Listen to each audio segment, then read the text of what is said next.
Hello. All right. How are you? I'm good. Good. It's good to meet you. Good to meet you. I can't Let me see turn you. my, I know I'm going to turn myself on. There we go. Can you see Okay, me now? cool. Uh-huh. What's up? Yep. Hey, what's going on? We were just coming from a creative meeting and Kerry leads that, so she will be here as soon as possible. Okay. Good deal. Let's see. I am looking. Everything. We are live on LinkedIn, by the way. Okay, cool. So we are here. Uh, So we're not in the so green room. We're out there. Yes, we're out there. And for those of you listening in the audience, this is Amber Ferrari. She's from Jobvite. She's a part of the show today. Give us a couple of minutes. We're waiting for the other person to show up, and then we'll begin. Cool. So, yep. So, where are you located? Are you in the Midwest or you're out east? I, I'm in the Midwest. Kerry's out east, so I'm in Indianapolis, Gotcha. Indiana. Good deal. Not too far from me. I'm in Chicago. Okay, yeah. That's just a weekend trip away. Either way, you go. That's right. That's right. Just 3.5 hours, I think, or three and a half, 4 hours. Three-ish. Yeah, Three-ish. yes, yeah, depending how fast or which way you take. Yeah. Um, we take when we've gone by there, we've gone on 65, and Yeah. Same. that yeah. So yeah, excited to meet you guys. Excited to hear about the study, and I've always wanted to talk to you guys. You guys been on my most wanted list for Oh, several years yay. now. Yeah, I'm so so this glad we're is able to make it work today. Yeah, other time this is the first time I actually got the press release, which was kind of cool. So I got on you guys' radar some kind of funky way. Some Uh, way. I'm glad you did. yes, I am too. Very excited, and I love the communication with your coworker Casey and Megan, and Yeah, they rock. yeah, totally. You guys are pretty cohesive being on different spots in the United States. You I guys have know. always you guys have always been remote. You guys always been like some of everywhere, right? Yeah, so we are a global company and we do have a few different offices around North America and uh, I was going to say North America and Canada, but those are both North America, so the States and Canada. Um, Hmm. but yeah, Carrie is remote. I'm remote right now too. Um, Hmm. a lot of people on the marketing team are remote, so we've always been kind of scattered. But we do have some offices that once Okay. once the workplace kind of opens back up, will be an option for people to go visit. Which I'm excited Uh, to see everyone again. yeah, I'm sure. I'm sure. And for some people, remote is not all what it cracked up to be. And True. then I've always been one who's I don't have my own office is my own office, but Yeah. um all my communication has always been transient, and it's just very interesting the different takes I get from people going remote for the first time.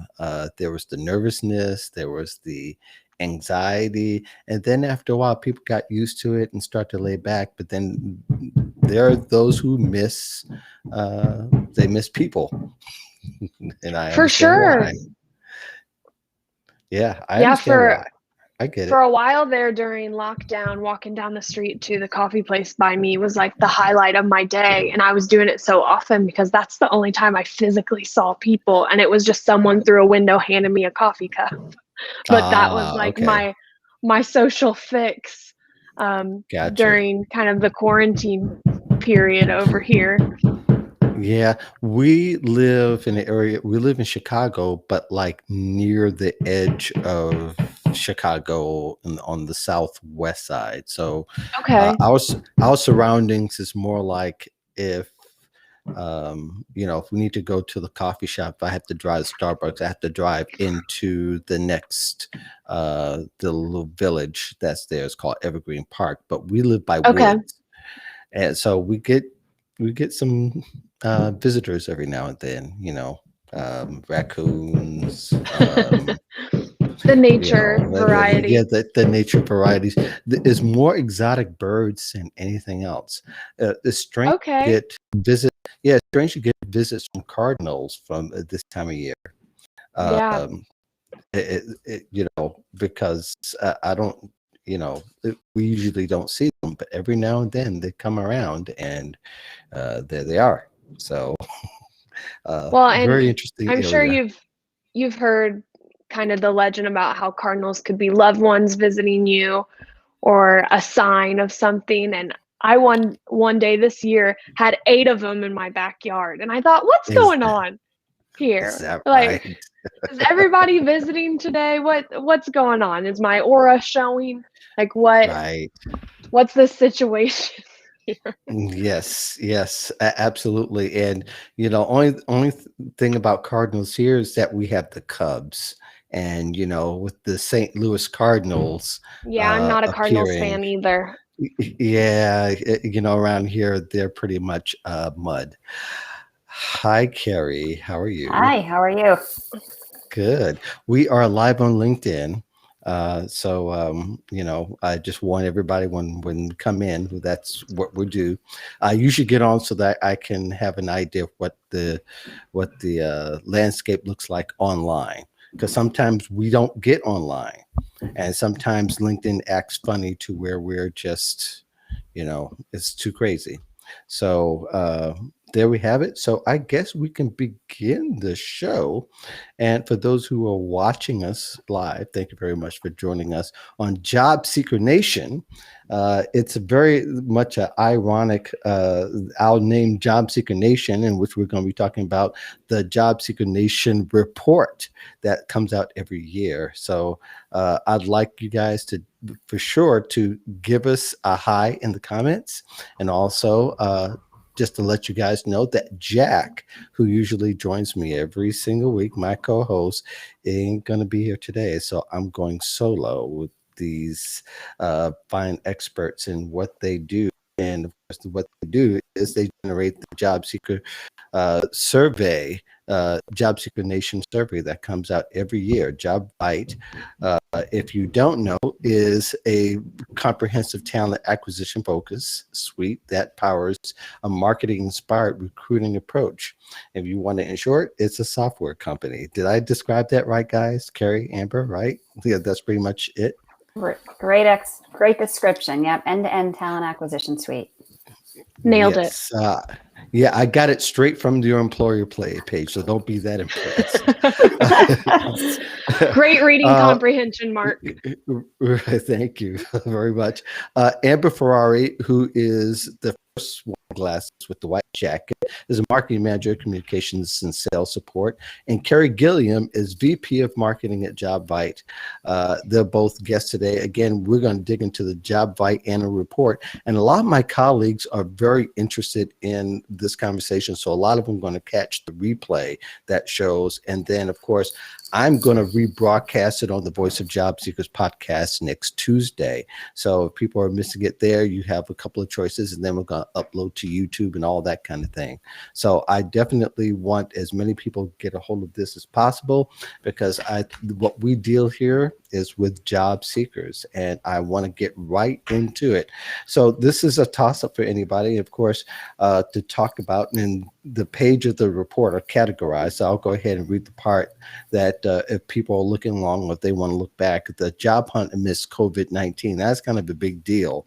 And that alone could probably elicit an hour's worth of discussion, but we'll try to build some context around it, because people are anxious. Because last year when we had the study out, that didn't factor in at all. In fact, it kind of broke. The study broke almost simultaneously with the pandemic. Is that right? Yeah, last year we were about ready to hit publish, and it was a couple weeks into the pandemic, and we said, well, all of a sudden this data is pretty useless, right? Like everything changed overnight. So we went back to the drawing board and surveyed another 1,500 job seekers, and it ended up really interesting because you could see the difference before and after. But yeah, definitely, we talk about the need to be agile, and there was no better example of having to be agile and shift priorities and directions overnight there. Yeah, that is if Kerry, okay, you perfect right there. You're right in the middle now. You were Okay. you shift over, I guess would be to your Now I right. am. Yes, perfect. Okay. Yes, perfect. We were missing part of your mouth, I so won't you don't move. want to do that. Okay, good deal. Thank you. Yeah, so you know, I think there's all kinds of questions I can go here. I tried to keep it to a few questions and then build discussion around that, and we'll see how that all turns out.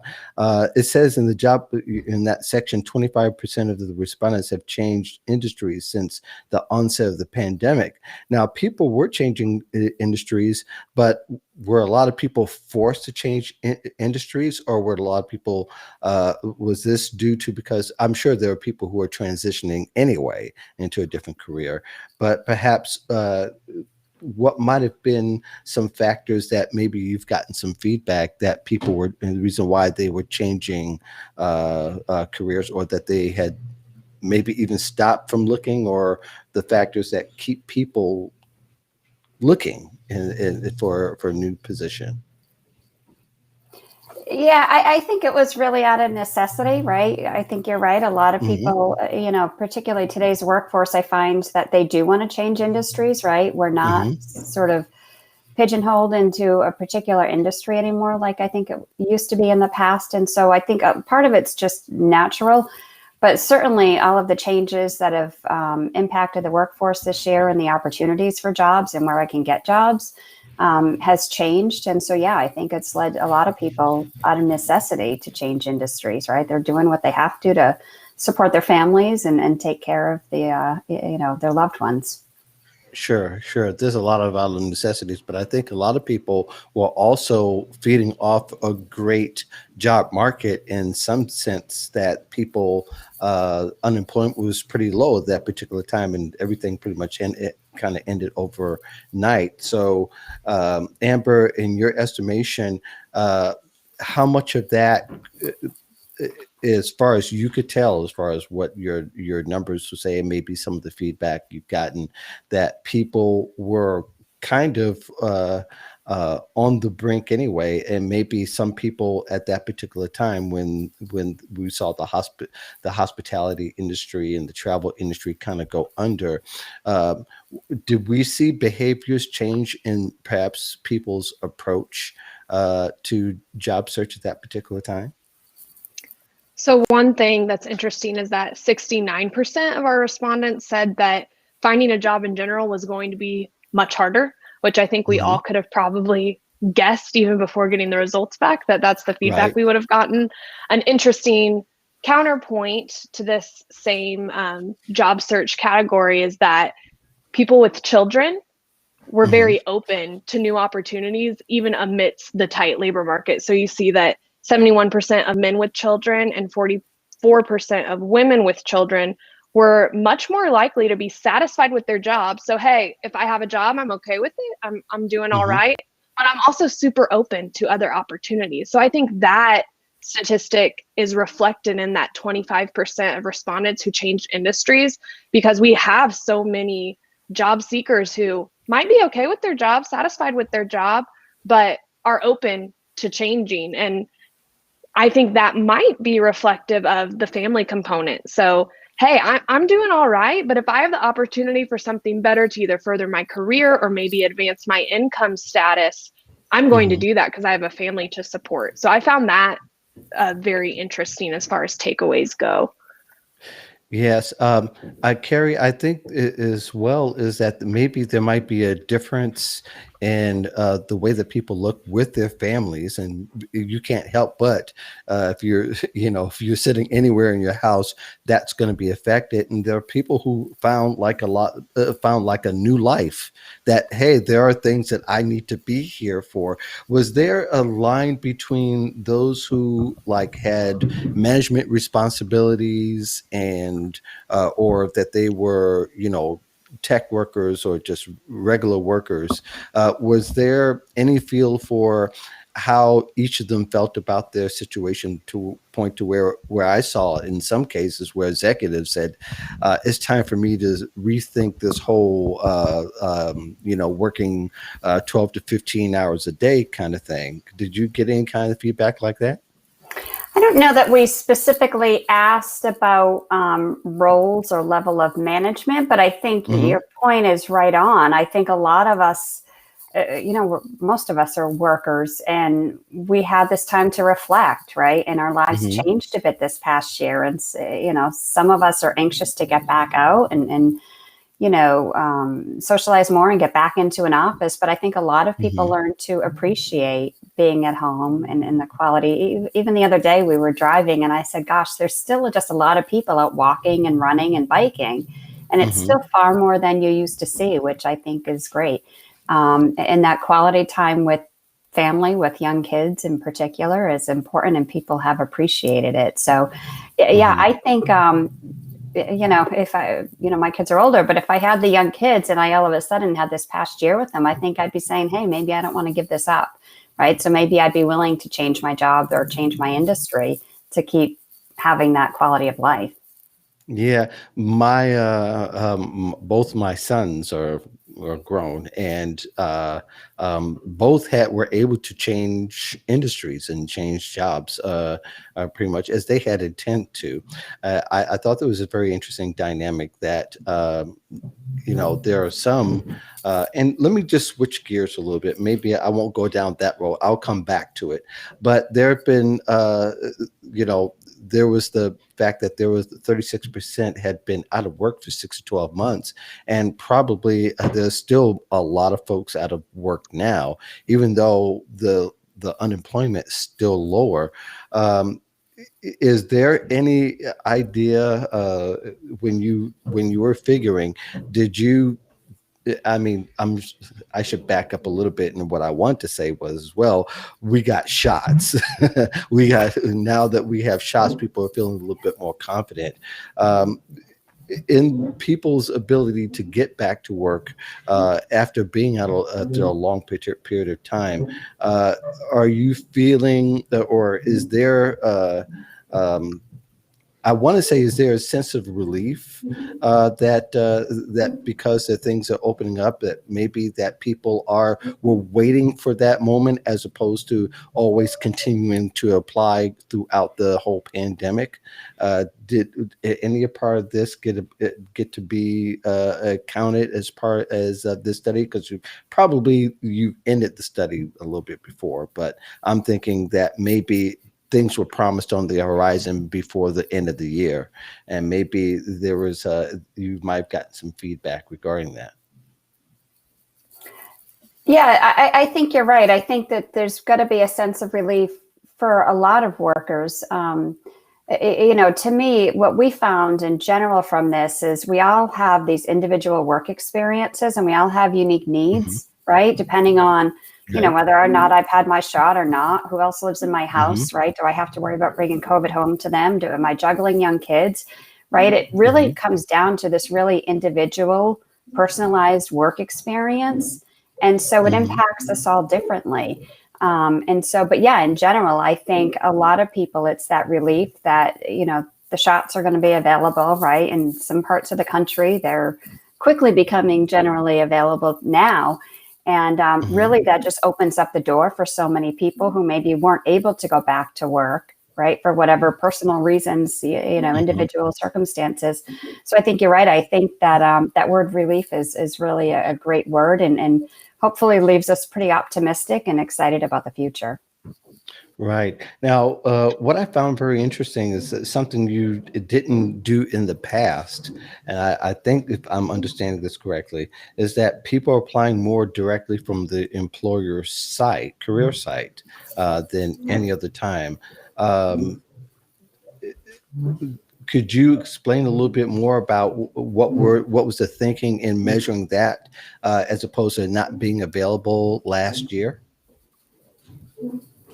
Sure. Amber, do you want me to take that, or I don't know if you want to? You can take that one, Kerry. Yeah, sure. So we always look, so alert, going back to who we are, what we do, right? We provide software and services for recruiters. So it's important for Mm-hmm. recruiters to understand where the traffic's coming from, right? Are the Mm-hmm. candidates coming directly to their career site? Are they going through a job board, right? It's important to us to share with our audience what the candidate experience looks like and what that journey looks like. So that is one of the things that we measure.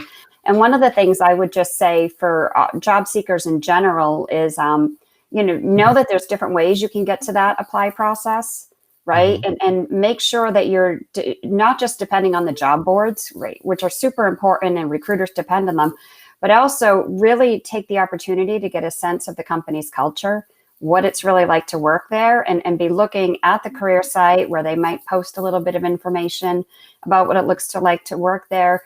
Be looking at the social platforms, right, to see what Mm-hmm. people are saying about them as an employer, and sites like Glassdoor, right, where you can really get a sense of what Mm-hmm. it's going to be like to work there. There's so much information out there that make sure that you're not dependent just on the job board or on the career site. Right. And Well, go ahead, Amber. Go ahead.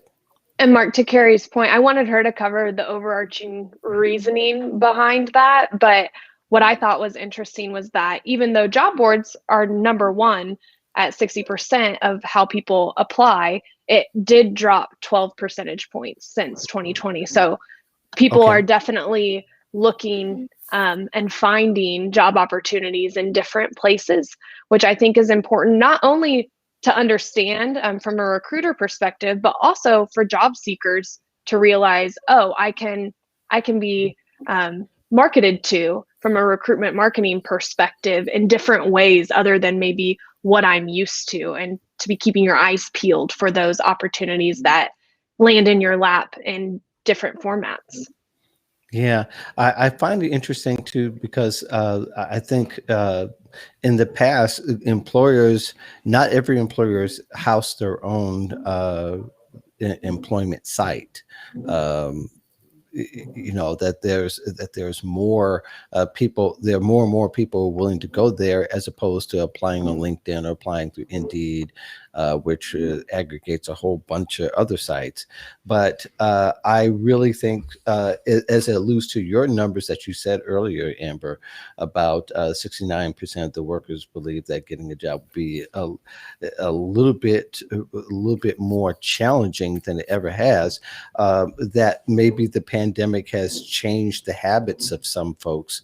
That maybe it's hard to say overall whether they're getting smarter in applying or that they're still running on that treadmill and applying through other particular sites. Is there anything that you can think of that might be or contributors to the perception of job seekers in the way that they feel? Or maybe even a better question might be, are there, I don't know, maybe that would be the question that I would even say, is that, well, what are contributors to perceptions of job seekers as to what would be the most useful way for them to apply to a job? Well, I'll address your first question on why it might have changed or shifted, Mm-hmm. and Mm-hmm. that's screen time. I don't know if you're an iPhone user, but mine embarrasses me every week on how much I am on my phone, on Right. Instagram, on LinkedIn, on Facebook. So I'd say that definitely propelled us into different sources for how we're being marketed to from a recruitment perspective, and then how we're accessing those applications. So that's definitely, I think, the first trend that's pushing Mm-hmm. people in that direction. But also, I think from an employment branding perspective, which I'm lucky to be able to dabble in that at Jobvite, and we're hiring. So go to talent.jobvite.com to check out our career site, which is brand new, and Okay. check out our listings. But I'm learning that that can't be the only place that I interact with our prospective employees. I have to be keeping our employment brand fresh on Facebook. I have to be keeping it fresh on LinkedIn. And those audiences are all a little bit different too. So really tailoring your messaging and how you're interacting with job seekers, I think is changing. And that's why we're seeing job seekers go through different avenues to apply. Mm-hmm. And really, the low hanging fruit would be if more employers were serious about their brands, they can present themselves to more people and imply that way, which could be a low hanging fruit as far as the job seeker is that they can actually get in when the cost of entry is a little low, so to speak. Does that sound right to you, Kerry? Yeah, I think, I don't know that I followed you exactly, but yeah, I think, and I think recruiters are doing that, right? They're trying to make it easier for candidates to apply, you know, to Amber's point, right? If people are on their phones, right? So there's a lot of focus on making sure that people can apply on their phones, making sure that they can communicate with recruiters on their phones. And so I think recruiters and talent acquisition leaders are trying to do that and make it as accessible as possible. Yeah, and I think that's what I ultimately mean is that people are very hesitant to connect with recruiters online. They don't think they can. The ones that do are kind of overreaching because they're over asking and the expectations are unrealistic, and not realizing that recruiters often are pretty much are working for the company. They're not working for the job seeker. So I think there's that perception, but I think it's up to the employer to kind of help educate people in that kind of way. So that's what I was kind of looking at when really, the harder. I think people are buried with a lot of stress and they want to do things they don't want the frustration. They want to, they want to apply without as much stress as that they feel. Is there a sense of how much stress and I know that you could talk a little bit about, Amber, about the stress that people are feeling and what they responded to in the survey, because I think that people, they don't want to apply to somewhere where there's a lot of stress and that the job hunt is already stressful, and they were looking for as least stress as possible. So maybe you can give us an idea of what the Jobvite report had mentioned regarding that. Yeah, so I mean, increased stress I think was going to be inevitable, like I mentioned earlier, with the state of 2020. And so 58% of workers reported increased stress since the pandemic onset, which is huge. But one alarming statistic that jumped out to us last year, and then we also revisited this year, was the amount of food insecurity that our job seekers surveyed were also handling. So not only is the job seeking process more difficult, 69% said that. We've echoed that a few times. 58% said, hey, it's even more stressful since the pandemic.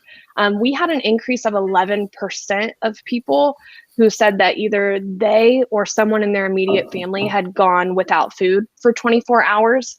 So 30% of surveyed workers said that. And then last year it was 11% less. So we're only seeing that increase. So I think it's a multi-layered stress factor. Applying for a job's already stressful. It's more stressful now that I'm home, now that we're in a pandemic. And also there's serious food insecurity that, is probably doubling, tripling, quadrupling these stress factors. Yeah, people feel like they're eating too much or maybe even eating too little. I thought that was astounding, the fact that there were a lot of people who actually went at least one day without eating for 24 hours. Again, you may have clarified it, but some of it's due to stress, some of it might have been due to circumstances, physical circumstances. Is that a good assumption there, Kerry? Yeah, absolutely. And I think one of the other things that came out of the report was just how many people are using their mental health benefits at their employers. Amber, you would remember the stat better than me, but there was a big increase in how many people are using their mental health benefits, which we think is just wonderful that people are taking advantage and using it because, yeah, I mean, we do all have stress. And I think it's not only juggling kids at home and having to do things in a different way and worrying about, what's next. To me, it's also just this fear of the unknown, right? This whole past year has been like, when's it going to end? When are we going to get back? Right. And it's this fear of the unknown and not knowing what to expect, not knowing what to look for. That just leaves us very stressed and very uneasy. Yeah, there's the effect of the "Are we there yet?" With the kids and traveling, and it seems like it's a long time, and all the kids are asking, "Are we there yet? How long we got to be?" And yet this is something that we have never, it's like driving to the bridge to nowhere. It just Right. never ends. But I think ultimately that people are, because I think we get asked that, or I see that online, or I get an email asking about how things are shaping up every week practically, about how when things end is we don't know, even with having the shots available, and seemingly there's people going through stage 4s and stage 5s are opening up in their cities. um, I just really feel that many people are just waiting for somebody to say that it's okay, go and do, when really people should have kept up their intensity or their efforts all throughout instead of waiting for permission. That's the kind of the idea that I get. I don't know about what you guys got a sense of in responses, but I think people are waiting for permission and waiting for the checker flag, so to speak. So I think that's good. Now, in the preferred communication part of it, and I thought this was interesting because we're making this shift, which was kind of head this way for years, and we heard for many years video is going to be the new thing. Well, video kind of landed in our lap in 2020 for sure, whether we liked it or not. You said that in your study that 46% are now preferring video, where where I find also that many people feel stressed over video. I think I was one of them, but I found that for me in the conduct business, that was going to be it was a must do. Is there anything that kind of is there one particular factor other than that it's a must have now, where people are finding it a better option than some of the other ways that they usually communicate? I think. Go ahead. Go ahead, Kerry. Uh, You're up. Video. Go ahead, Amber. Speaking of stresses of video, talking over each other.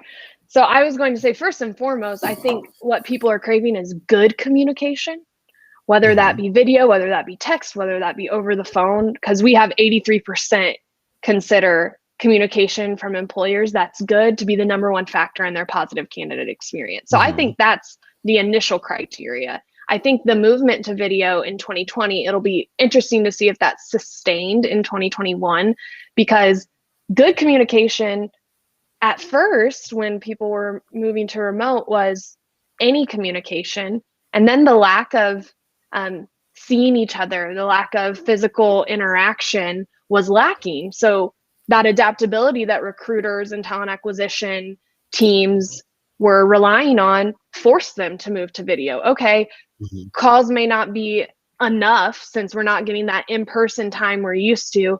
We've got to adapt somehow. Okay, now it's video.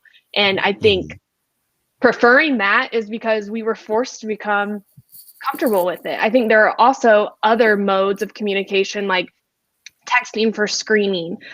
Quick communication for scheduling is awesome via text as well. Phone screens. Email is still popular in certain interactions too, but if it's not good communication, that's going to hit people the wrong way, because then the number one negative leaning candidate experience was because of bad communication. Yeah. Yeah, I think people are kind of everything's centered around the mobile phone. And being that you can call, email, text, the fact that there's more recruiters who are text messaging now and using text messaging software to interact, even as a way to passively interview candidates for positions that are they're coming alive. The intel that people are getting from video is very interesting in two ways, because there's companies that are using video as the way to screen out candidates and to exclude them. Because their first interview very often is with a video. And for, if a job seeker doesn't like the experience from the first time, that tells them that, that they don't want to work for that particular company. Do you find, I don't know what part of the communication speaks to the way that's changing the habits of people, but for the fact that mobile is kind of the way that people are clinging on to. So therefore, it should be easier for them to make an impression of an employee at a particular time. Did you understand what I was saying, Kerry? No, I don't know that I do, honestly. I went through three scenarios, but I guess ultimately mobile is kind of really the center of everything that we're doing. That for job seekers, that the phones they Correct. can email, they can text, they can do video on the spot, they can video where they are, no matter where they are, as long as, of course, then maybe they're addressed appropriately. But it seems like mobile has pretty much taken over our lives. Yeah, absolutely. And that's why it's been so important for us as the software provider to make sure that our recruiters can communicate with the candidates on their phones, right? Whether that's through video Mhm. interviews or text messaging or even, chat bots, whatever it is. So important that these recruiters have the tools and technology to deliver that great candidate experience like Amber talked about, right? That's so important. At the end of the day, that candidate experience comes down to communication. Right. I think, I want to know where I stand in the job process. I want to know, Right. if I'm selected or not selected, and if so, why or why not, and, give me feedback, right? And make sure that you're communicating with me regularly. It's so important for these candidates. Right. And even in your study, you said that workers with children are more likely to prefer to have a job interview scheduled through text messaging. Mhm. I thought that was interesting. I think that sounds about right on, because that's something where they're getting, some of the kids, as young as 8 or 9 years old, they have a phone, they have access to a mobile device, and they can see all of that communication and respond to it all in one place, as opposed to having the phone, the laptop, and the tablet all in tow. It's one of the phrases I heard a few years ago. It's no longer a work-life balance; it's a work-life blend. And I think this past year has just really amplified that. Right? It's Hmm. let me juggle my kids, drop off, pick up, feed lunch, whatever, and at the same time get this interview scheduled. So I think it's really that blending of our personal and our work lives this past year that's just brought the need for that to be so important. Yeah. Yeah. Amber, did you want to add anything to that? There's a GIF out there of Aziz Ansari, I'm pretty sure, in his stand-up where he's saying, "If you call me, I think my house is on fire. So please just text me that." And I think Yeah. parents would identify with that too. Why am I getting a phone call? Please just text me Something's wrong. unless something's Yeah. wrong. Yeah. So I think that recruiters kind of embracing that human element this year has factored into the results of the survey too, because we're Mhm. recognizing, oh, I should give people a little bit of grit if they don't respond to my phone call right away. Oh, maybe I need to text them. Because if you're like me, you've got all my voicemails, all my missed calls are just piled up in my notifications, but my inbox for my text is at zero. Huh. That's interesting, Amber, because what we hear a lot of, Jack and I've been, through the show, we hear a lot of recruiters ghosting, despite getting all that messaging in one place, that they're experiencing a lot of ghosting. Uh, I didn't see, or I don't know if you got any feedback regarding ghosting. And I know might be going a little bit off script, but it does have something to do with people anticipating what kind of company culture that they're going to be a part of if the messaging isn't as consistent as it needs to be. So while we didn't look into ghosting specifically, Hmm. using that terminology, as I referred to earlier, negative candidate experience, 48% of people said that bad communication is factoring into the Sure. negative experience. So I'm Hmm. sure you could group ghosting into that category.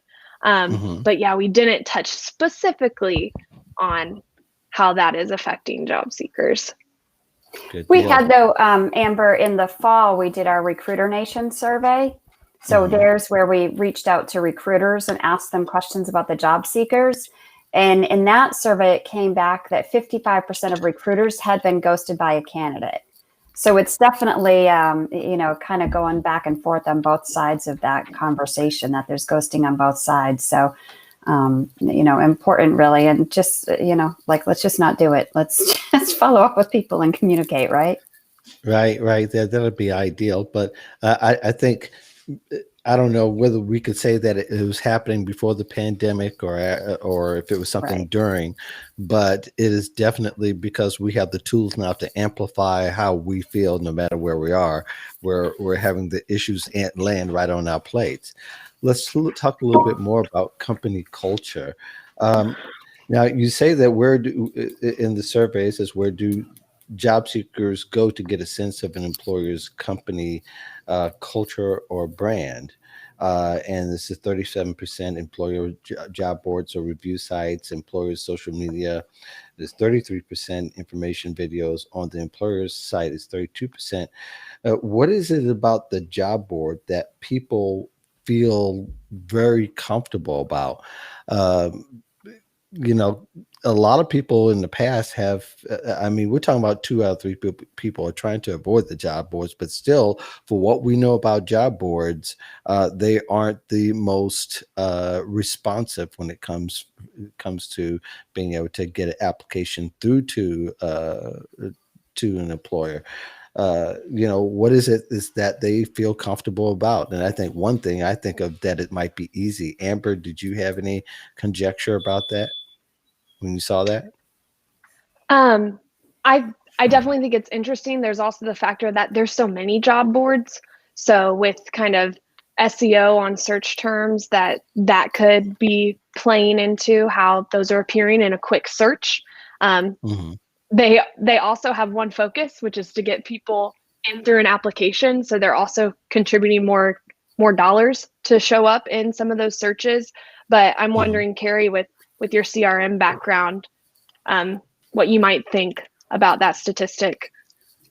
Yeah, I think, depending on the job that you're applying for or what you're looking for in a career or in a job, it's an easier place to start, right? It's a job board. It gives me several jobs. If I want to be a marketing assistant, right, it's going to give me several jobs I can explore for different companies from one central place. So it makes sense.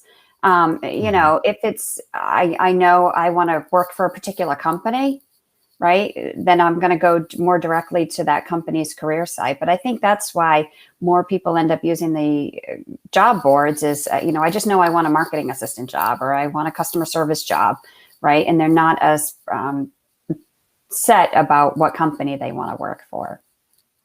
Yeah. I think the experience, a lot of people feel that it's so impersonal because you don't, there's no indication whether a company is looking at your application or not, which will a lot of us do. We say avoid the job boards, try to connect with somebody who can refer you and, pass on your application or pass on your resume.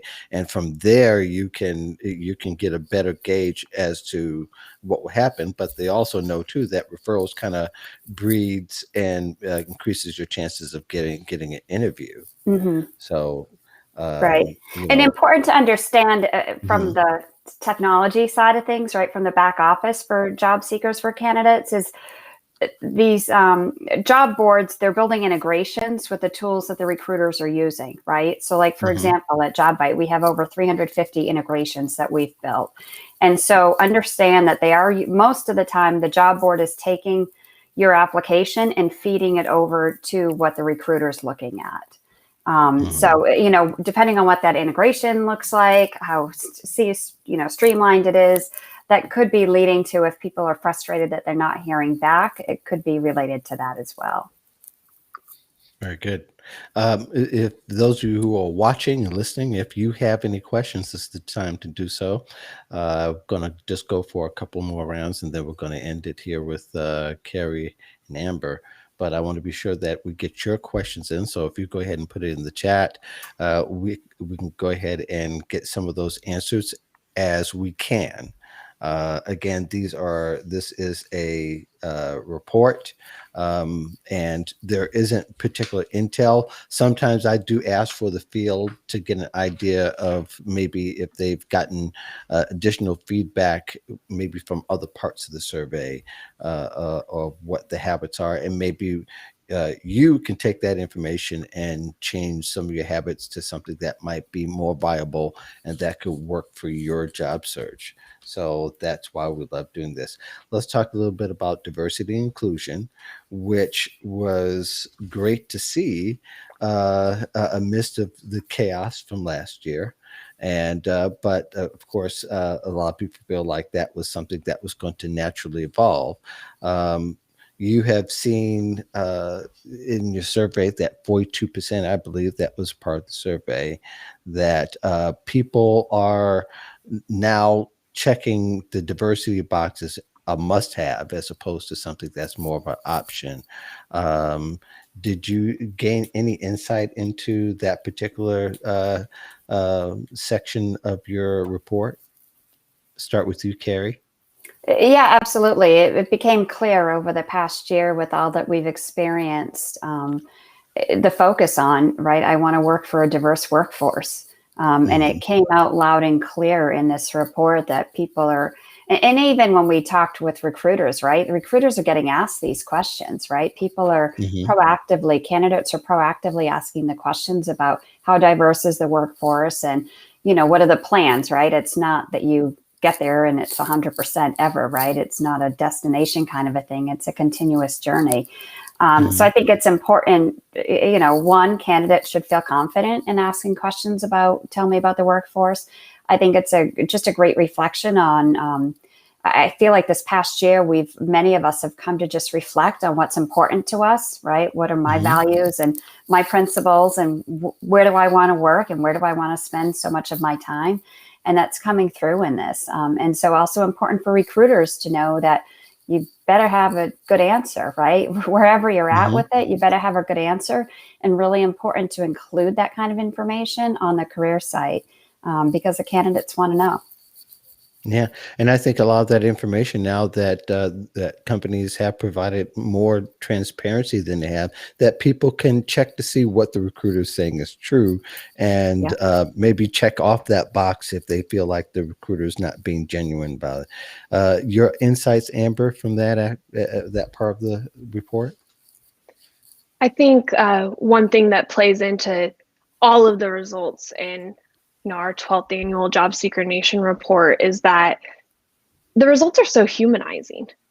So one thing I think that I've noticed, and diversity and inclusion is definitely a part of that, is we were thrown into a pandemic we didn't understand in 2020. And so we had to ask a lot of questions. And so I think the opportunity to be vulnerable and ask additional questions has morphed into the job seeking process as well, so that people feel more comfortable and more empowered to ask questions about things like diversity and inclusion, equity and inclusion, whereas before they may have hedged on some of those questions. We're having to ask questions about a lot of things. So that's becoming more commonplace. And I think those recruiters who are being asked those questions are more equipped with good answers, because the entire talent acquisition process has had to reflect adaptability and progressing forward on things that matter. Are recruiters becoming more comfortable in asking that question? Is there any indication that that they seem to, for them, I guess for now on, it's going to be a regular part of life, right? It's going to be something that they're going to be asked for up front more so than on the back end. By the way, how diverse is this company? They're asking, people are starting to ask more up front. Is there any discernment of comfort level that you might have been able to ascertain, Kerry? Or you could say no if you haven't, but no, I don't think when we talk with our customers and our recruiters that work for our customers, I don't think that there's concern or hesitation. I think most of them are pretty comfortable and they expect the question now. I'd say so, employment go ahead. employment brand mark factors into that too. You know, company culture still really matters. 86% of people think company culture matters, and the diversity initiatives are a part of that company culture. Do you have a neurodiverse workforce, racially diverse workforce, you know, gender diverse workforce? That's something Mhm. people want to know, and it's a part of culture. So I think it makes sense that we would feel comfortable in understanding what our culture is and reflecting that in our recruiter responses. Yeah, yeah. I think it's a great area of discovery. And I'm sure there's somebody who's going to just focus somewhere out there is going to focus completely on diversity and inclusion studies that we'll probably see more data from. But I just really, I get the idea that being that there's a shift in the way people's behaviors and their expectations is going to cause a shift with employers and what they're willing to put out as part of their brand and part of what they'll be able to communicate through their recruiter. So I definitely can see that changing and going to be watching how that's going to evolve over the next year or so. So did you guys have any closing remarks regarding any of the data or anything that we talked about, or maybe there's something that would be worth noting in the study that might be helpful to job seekers in particular? I guess that what I would say is if you haven't looked at the report, please do. You can get it at jobvite.com, the Job Seeker Nation Report, The Rise of the Optimized Workforce. And as a job seeker, I think it's just always important to know what the recruiters are looking for, right? If you're looking for a new job, if you're looking for something different, something better, know what the recruiters are looking for, be confident in asking the questions, right? Make sure it's a good fit in the right culture and the right company and the right job opportunity for you. And so I think it just gives a lot of good insights, and understanding how the process works, right? And how to get that best fit job for you. Yeah, Amber, anything you wanted to add? Yeah, I definitely agree with what Kerry was saying. And the one thing I'd add that we didn't touch on is openings and referrals. So just understanding as a job seeker that while, yeah, job boards are readily available, career sites are readily available, even in a more remote world than we're used to, staying connected is super important. And Jobvite preached that to our employees throughout the entire year. Stay connected. Referrals are a huge part of the job seeking process. So reach out to your network, to people that you're connected with on LinkedIn and otherwise. And there's a whole page about that on page 21 of the Job Seeker Nation report. So check that out and understand that, like, hey, if you are a job seeker and you're at a current company and you don't know about your referral program, you should find that out too. Right. And that's something I probably should have included. There was so much data to include that's actually So an much data, important Mark. part of it. So Yeah. much. So much. We know. That's what you guys do. But We lived how with much? it. Yeah. So we've seen over the years that it continues to grow, that people get jobs through referrals and through networking by staying connected. Had you seen an uptick in that in the past year through the survey? Big upticks, yeah. So 71% of workers are likely to share job openings, whereas it was only 63% last year. And then 82% are actually likely to do that via social media, whereas it was 74% last year. So it's moving up every year. And I think the fact that it moved up in the year that we just had is no coincidence. Yeah, absolutely. Well, let's see here. Amber Ferrari, thank you very much. Yes. Kerry, Gilliam, thank you very much for joining us. If people want to reach out to you, I provided your names in the thread so they can reach out to you via LinkedIn.